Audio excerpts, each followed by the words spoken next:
এই ঘটনাটা সত্যি? এক ভক্তকে মা কালী এমনভাবে বাঁচালেন যা কেউ বিশ্বাস করবে না। একটা ছোট গ্রামে এক দরিদ্র মহিলা থাকতেন। তার নাম ছিল সুবর্ণা। সে প্রতিদিন মা কালীর মন্দিরে গিয়ে প্রার্থনা করত, কিন্তু তার সংসারে খুব অভাব ছিল। একদিন তার ছোট ছেলে খুব অসুস্থ হয়ে পড়ে। ডাক্তার দেখানোর মতো টাকা ছিল না। সুবর্ণা কাঁদতে কাঁদতে বলল, মা, আমার ছেলেকে বাঁচাও, আমি তোমার উপর ভরসা করেছি। সেই রাতেই হঠাৎ দরজায় কড়া নাড়ার শব্দ হলো। একজন বয়স্ক মহিলা এসে দাঁড়ালেন।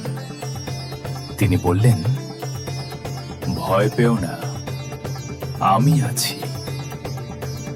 তিনি শিশুটিকে ওষুধ খাওয়ালেন আর আশীর্বাদ করলেন। পরের দিন সকালে শিশুটি একদম সুস্থ হয়ে গেল, কিন্তু সেই মহিলা কোথাও নেই।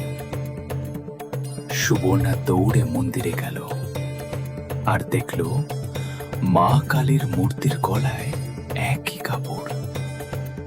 তখন সে বুঝতে পারল মা কালী নিজে এসে তার ছেলেকে বাঁচিয়েছেন। মা কালী কখনো তার ভক্তকে ছেড়ে দেন না। জয় মা কালী।